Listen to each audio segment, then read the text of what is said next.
এই যে আপনার মেয়েকে আপনি রেখে দিন, এত খাটো মেয়ে নিয়ে আমি ঘর করতে পারবো না। কেন জামাই? সব কথা আপনাকে বলা যাবে না। আমি বলছি, আপনার 2.5 ফুট মেয়ে 5 ফুট বরকে সুখ দিতে পারছে না। বৌমা, রুবি, তোমার কি লজ্জা বলে কিছু নেই? মায়ের সামনে সব কি বলছো?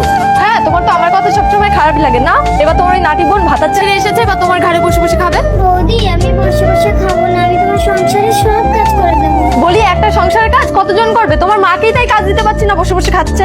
বৌমা, আমার তো পায়ের অবস্থা ভালো না, আমি তো আর কাজ করতে পারবো না।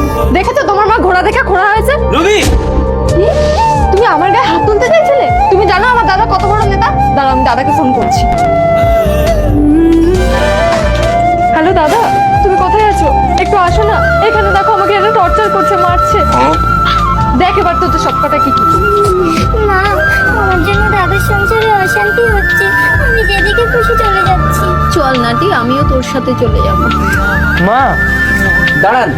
দাদা এসেছো? চলো আমি তোমার সাথে চলে যাবো, এদের সব কটাকে জেল খাটাবো। তুই চুপ কর। দীপক, কি হয়েছে রে? তার আগে যারা চ্যানেলটি সাবস্ক্রাইব করবে তাদের মা বাবা যেন অনেক দিন বেঁচে থাকে, আর যারা লাইক এমন কমেন্ট করবে তাদের মনের আশঙ্কা পূরণ করে দেয়। আর কমেন্টে লেখো আই লাভ ইউ মা বাবা। আমার বোনটা বেনে বলে ওর স্বামী ছেড়ে দিয়েছে বলে ঘরে অশান্তি হচ্ছে। ঠিক আছে, আমি তো অবিবাহিত। তোমাদের যদি কোনো আপত্তি না থাকে, তোমার বোনকে যদি আমি বিয়ে করি, তাহলে তার কোনো ঘরে অশান্তি হবে না। দাদা তুই চুপ কর, তোর স্বভাবটা তো আমি জানি। ছোটবেলা থেকে অকারণে তুই আমার সাথে অশান্তি করছিস। তুই যেখানে যাস সেখানে আগুন জ্বালাস। তোর সুখের জন্য আমাকে এত কিছু করতে হচ্ছে, তুই শুধু একটু শান্তি রাখ। বাহ, এই না হলে নেতা। বাবা, তুমি ভগবান। একদম হাতছাড় করবেন না, সম্পর্কে আমি আপনার জামাই হব। Will you marry me? Thakurji হ্যাঁ বলো। একদম ঠাকুরজি বলবে না, সম্পর্কে আমি তোমার বৌদি হব। পরবর্তী অংশটি দেখতে হবে।